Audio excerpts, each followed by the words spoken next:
నిజంగా చాలా బాధాకరం, చాలా దురదృష్టకరం. ఒక నరరూప రాక్షసుడి వేధింపుల వలన నేను సూసైడ్ చేసుకుంటున్నాను అంటూ సూసైడ్ నోట్ రాసి ఆ రోజు ఆమె ఇంజెక్షన్ తీసుకోవడం జరిగింది. 12 రోజులుగా మృత్యువుతో పోరాడుతూ ఉన్నా కూడా ఈ ప్రభుత్వం ఎటువంటి స్పందన కూడా లేని పరిస్థితి మనం చూసాము. అడుగడుగున నిర్లక్ష్యం, ప్రభుత్వం తాలూకా ఉదాసీనత ఈ విషయంలో మనకు క్లియర్గా కనిపిస్తూ ఉంది. ఎంత దారుణం అంటే ఒక ఆడపిల్ల ఆ ఏజిఎం దీపక్ వలన అతని వేధింపుల వలన ఆత్మహత్య చేసుకున్నాను అని చెప్పి సూసైడ్ నోట్లో క్లియర్గా రాసినా కూడా అదే కిమ్స్ హాస్పిటల్లో ఈమెకి ఈ 12 రోజులుగా వైద్యం చేయడం అంటే ఆమెకి ఎక్కడ సరైన వైద్యం అందుతుంది అని నేను అడుగుతూ ఉన్నాను. ఎందుకంటే ఏజిఎం దీపక్ అనే వ్యక్తి అదే కిమ్స్ హాస్పిటల్లో పనిచేస్తూ ఉన్నాడు. అదే కిమ్స్ హాస్పిటల్లో ఈమె సూసైడ్ చేసుకుంది. ఇంకా ఆమెకి న్యాయం ఎక్కడ జరుగుతుంది? ఇన్ని రోజులైనా 12 రోజులైంది. 23వ తేదీ ఆమె ఆత్మహత్య చేసుకుంది. ఈరోజు ఆవిడ చనిపోవడం జరిగింది. ఇన్ని రోజులైనా ముఖ్యమంత్రి గారు కానీ, డిప్యూటీ సీఎం గారు కానీ, అలాగే హోమ్ మినిస్టర్ గారు కానీ, ఒక మహిళ అయి ఉండి కూడా హోమ్ మినిస్టర్ గారు కానీ కనీసం ఈ విషయం మీద స్పందించారా? మెరుగైన వైద్యం అందుతుందా లేదా కనీసం కనుక్కున్నారా? ఎటువంటి స్పందన లేదు. అడుగడుగున నిర్లక్ష్యం. ఎంతగా వీళ్ళకి మహిళల పట్ల చులకన భావం ఉంది అనేది అర్థమవుతుంది. ముఖ్యమంత్రి గారైన చంద్రబాబు నాయుడు గారు ఆడపిల్లలకి ఈ రాష్ట్రంలో కనుక ఎవరైనా అన్యాయం చేస్తే అదే వాళ్ళకి ఆఖరి రోజు అంటూ మాట్లాడుతూ ఉన్నారు. మరి ఈ ఫార్మసీ విద్యార్థి విషయంలో ఏం చేశారు ముఖ్యమంత్రి గారు? మీరు పక్కనే పోలవరం సందర్శించడానికి వెళ్ళారు ఈ 12 రోజుల్లో. మరి ఈ అమ్మాయిని చూడడానికి వెళ్ళడం కానీ, కుటుంబానికి ధైర్యం చెప్పడం కానీ ఎందుకు మీరు చేయలేదు? అలాగే డిప్యూటీ సీఎం గారైన పవన్ కళ్యాణ్ గారు అయితే ఆడపిల్లలకి అన్యాయం జరిగితే తాట తీస్తానని చెప్పారు. మరి పక్క జిల్లాయే కదా మీది, మీ నియోజకవర్గం. మరి రాజమండ్రిలో ఈ అమ్మాయికి ఎంత అన్యాయం జరిగితే ఆమె లెటర్లో ఎంత దారుణంగా అతను వేధించాడు అనేది అంత చక్కగా ఆమె రాసిపెట్టి చనిపోతే మరి మీరు ఎక్కడ ఆ దీపక్ తాట తీశారు? కనీసం ఆ కుటుంబానికి పరామర్శ చేయడానికైనా వెళ్ళారా మీరు? అంటే మాటలకైనా చేతలకి మీ మాటలు పనిచేయవా? అలాగే హోమ్ మినిస్టర్ గారు ఆవిడైతే ఈ కూటమి ప్రభుత్వం అధికారంలోకి వచ్చింది, ఈ రాష్ట్రంలో ఉన్న ఆడపిల్లలందరూ ప్రశాంతంగా నిద్రపోవచ్చనే స్టేట్మెంట్స్ ఇచ్చారు. అలాంటి వ్యక్తి పక్క జిల్లాయే కదా. మరి ఈమె ఈ సూసైడ్ చేసుకొని 12 రోజులైంది, హాస్పిటల్లో వైద్యం అందుతుంది. కనీసం దీని మీద వెళ్ళి ఆ కుటుంబానికి పరామర్శించడం, ఆ అమ్మాయికి మెరుగైన వైద్యం కోసం ఎటువంటి ఆదేశాలు ఇవ్వడమైనా మీరు చేశారా? అసలు ఈ రాష్ట్రంలో ఆడపిల్లలు ఈ కూటమి ప్రభుత్వం అధికారంలోకి వచ్చే ప్రశాంతంగా నిద్రపోతున్నారా అని నేను అడుగుతూ ఉన్నాను. ఎంత దారుణమా?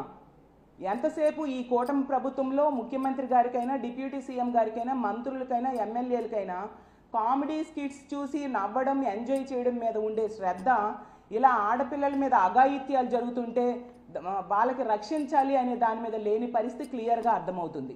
ఎందుకంటే ఈ కూటమి ప్రభుత్వం అధికారంలోకి వచ్చాక పోలీసుల్ని మహిళల రక్షణ కోసం, ప్రజల రక్షణ కోసం ఉపయోగించట్లేదు.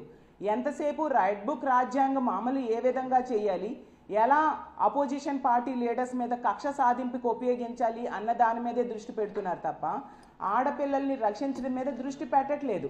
అందువల్ల ఇలాంటి పనులు చేసే దుర్మార్గులు రోజు రోజుకి భయం లేకుండా పోతుంది. మేము ఎలాంటి దారుణాలు చేసినా, ఆడపిల్లల మీద ఎటువంటి అఘాయిత్యాలు చేసినా మాకు శిక్షలు పడవు ఈ కూటమి ప్రభుత్వంలో అన్న ధైర్యంతో రోజు రోజుకి బరి తెగించి ఇలాంటి సంఘటనలు చేస్తూ ఉండే పరిస్థితి మనం చూస్తూ ఉన్నాం. అలాగే మొన్న విశాఖపట్నంలో తల్లి కూతుర్ల మీద దాడి, చనిపోవడం ఎంత దారుణం! ఇన్ని సంఘటనలు, రోజు వరుస సంఘటనలు జరుగుతూ ఉన్నాయి. ఈ రాష్ట్రంలో ఆడపిల్లలు తల్లిదండ్రులు తమ పిల్లల్ని బయటికి పంపాలంటేనే భయపడుతూ ఉన్నారు. ఆడపిల్లలకి రక్షణ లేదు అనే విషయం క్లియర్గా అర్థమైపోయిన పరిస్థితి. ఇంట్లో ఉన్న మహిళలకి, ఆడపిల్లలకి రక్షణ లేదు, స్కూల్కి వెళ్ళినా రక్షణ లేదు, కాలేజ్కి వెళ్ళినా రక్షణ లేదు, వాళ్ళ వృత్తికి పని కోసం వెళ్ళిన ప్రదేశాల్లో కూడా రక్షణ లేని పరిస్థితి. ఇంత దారుణమైన పరిస్థితులు ఈ ఆంధ్రప్రదేశ్ రాష్ట్రంలో నెలకొనడం నిజంగా చాలా దురదృష్టకరం.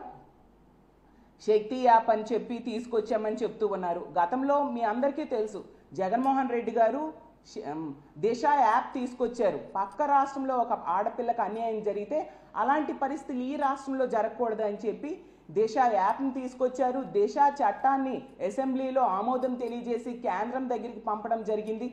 మరి ఇప్పుడు అదే కేంద్రంతో మీరు ఎలియన్స్లో ఉన్నారు. ఆ దిశ చట్టాన్ని ఆమోదం చేసేట్టుగా చేసి కఠినమైన శిక్షలు ఇలాంటి వాళ్ళకి పడేట్టుగా ఎందుకు మీరు చేయట్లేదు? సరే, మీరు పేరు మార్చుకున్నారు దిశ యాప్కి, శక్తి యాప్ అని పెట్టారు. ఇదే దిశ యాప్కి ఈ హోమ్ మినిస్టర్ గారు గతంలో ప్రతిపక్షంలో ఉన్నప్పుడు చాలా వేటకారం ఆడారు, కానీ దాన్ని కాపీ కొట్టి పేరు మార్చుకున్నారు. మరి ఆ శక్తి టీమ్స్ ఎక్కడ హోమ్ మినిస్టర్ గారు అని నేను అడుగుతున్నాను. ఆ యాపే కనుక సరిగ్గా పనిచేసి ఉంటే ఈరోజు ఆడపిల్లలు, ఇలాంటి ఆడపిల్లలకి ఇలాంటి దుస్థితి కలిగేది కాదు కదా. అంటే మీరు అన్ని మాటలకేనా, చేతల్లో ఉండవా? ఎంత దారుణమైన పరిస్థితులు ఈ రాష్ట్రంలో నెలకొని ఉన్నాయో అర్థం చేసుకోవచ్చు. అలాగే తీసుకుంటే ఇన్ని సంఘటనల్లో తెలుగుదేశం పార్టీ వాళ్ళు అయితే చాలు, వాళ్ళకి పూర్తిగా రక్షణ ఇచ్చే పరిస్థితి కనిపిస్తూ ఉంది. నిందితులు అనే వాళ్ళు తెలుగుదేశం పార్టీకి చెందిన వాళ్ళు అయితే వాళ్ళకి శిక్షించే పరిస్థితి లేదు. ఏ విధంగా వాళ్ళని ఈ కేసెస్ నుంచి బయటపడాలా అని బయటపడేట్టుగా చేయాలని ప్రభుత్వం చూస్తూ ఉండే పరిస్థితి మనకు క్లియర్గా కనిపిస్తూ ఉంది. కాబట్టి ఎప్పటికైనా ముఖ్యమంత్రి గారు, డిప్యూటీ సీఎం గారు, మంత్రులు, ముఖ్యంగా మహిళా హోంమంత్రి గారు మేలుకొని ఇలాంటి సంఘటనలు మళ్ళీ పునరావృతం కాకుండా చూడాల్సిందిగా మేము కోరుతున్నాము. మహిళలకి, ఆంధ్రప్రదేశ్ రాష్ట్రంలో ఉన్న మహిళలకి రక్షణ కల్పించండి. మిమ్మల్ని నమ్మి ఓటేశారు, అధికారంలోకి ఇచ్చారు. ఇప్పుడు ఈరోజు మహిళలు ఎందుకు ఈ ప్రభుత్వానికి ఓటేశామనే బాధపడే పరిస్థితిని తీసుకొచ్చారు. కాబట్టి ఎప్పటికైనా మహిళలకి, మహిళా రక్షణకు, మహిళా భద్రతకు పెద్దపీట వేయాల్సిందిగా కోరుకుంటూ సెలవు తీసుకుంటున్నాను.